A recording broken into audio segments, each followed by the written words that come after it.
on too. She's running for office in Montgomery County and Pulaski County as well. So some of you may not be able to vote for me, so make sure you do go out and vote for Flo. You know, we need more Democrats in office. It's that simple. We need a better balance of power. But when I decided to leave Channel 7, where I was the news anchor for about 7 years, and get into more of a direct role for public service, I talked to my mom and I talked to my dad, and my mom was much harder to convince than my dad was.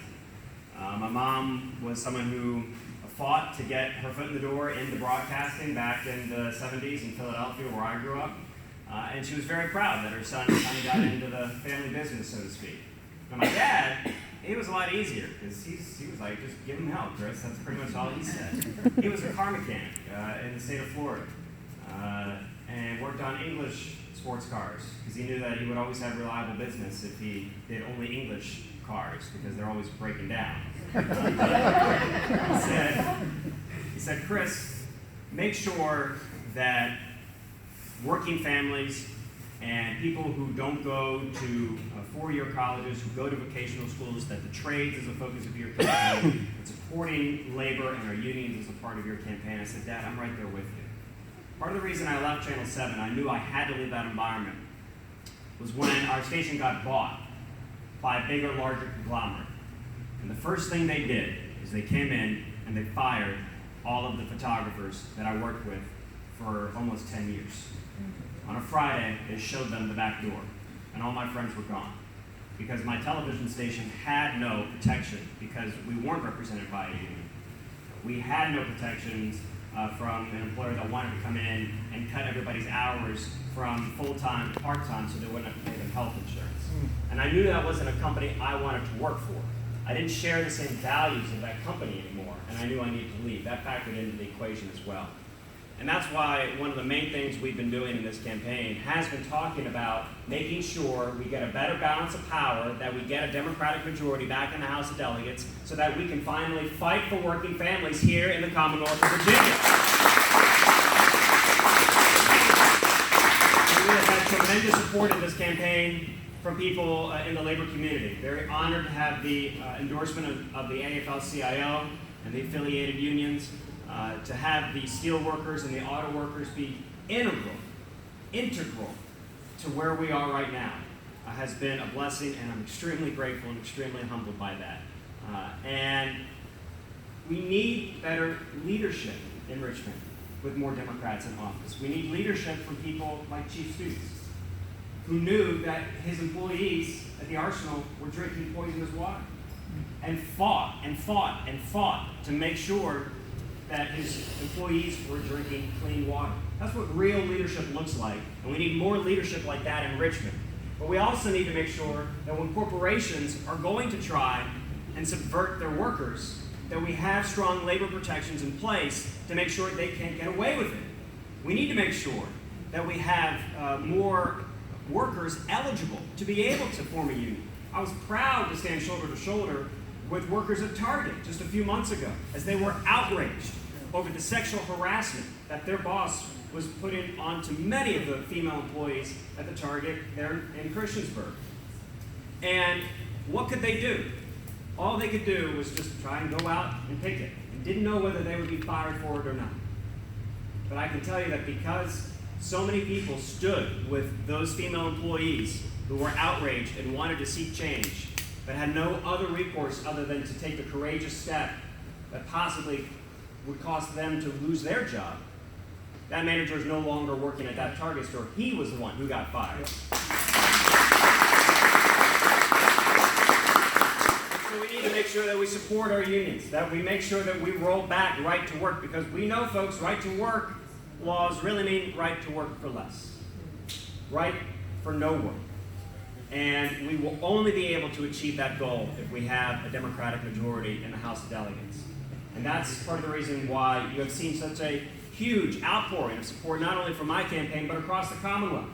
And this is kind of where we are now during these final 3 days, where we have more than 50 House of Delegate seats contested across the Commonwealth.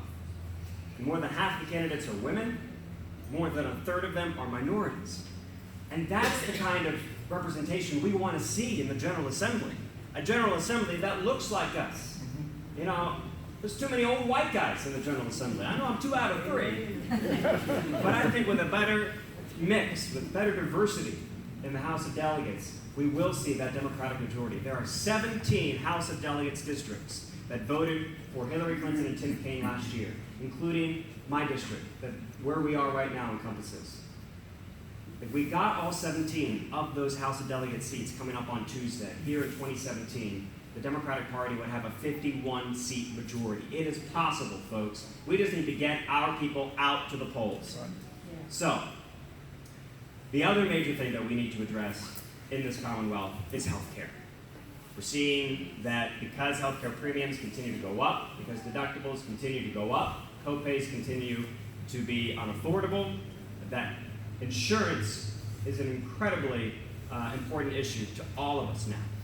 And so we need to talk about what are our fundamental values when it comes to health care. Number one, we need to make sure that anybody living in poverty has access to health insurance. That's why I think it has been immoral that the Republican majority in the House of Delegates for 4 years has rejected Medicaid expansion in Virginia that would guarantee coverage for anybody living at the federal poverty level. And we need to make sure that we get a better balance of power so we can finally expand Medicaid here in the Commonwealth and ensure that if you are living in poverty, you will be able to get health insurance coverage. That's crucial. We also need to make sure that health care is more affordable for everybody. The Affordable Care Act did one tremendous good. It got more people into the pool, but it didn't get any of the sharks out of the water. And that's why our costs continue to go up. And so we need to continue to look for ways to bend the cost curve. And that's why it's so difficult now for our unions to be able to negotiate for health plans that are affordable for the companies. That's why it's so difficult for you to be able to afford your health insurance either on the individual market or in your workplace. And so the state can do more to make sure that we get tough with pharmaceutical companies, we get tough with the insurance companies, we get tough with the healthcare providers to make sure that if you are sick, you can get well. Because nobody in Virginia, nobody in Fair Lawn, nobody in Pulaski, nobody in Giles should go bankrupt because they get sick. And that is something that we need to make sure is our fundamental value when it comes to health care. And we need to make sure that we have more people in office who share that same value.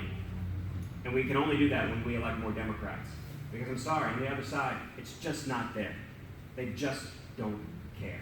That's the bottom line. So 3 days out, what does that mean? Because, as the Congressman said, there has been a lot of hot air. You've been seeing TV ads, and I was saying, Chris Hurst has this extreme liberal agenda. Watch out, what's my extreme liberal agenda? Well, it's really, for the most part, been getting out, knocking on doors and making phone calls. Jeanette Sheffy has been in our office every week making phone calls. Joe, thank you for allowing us to come.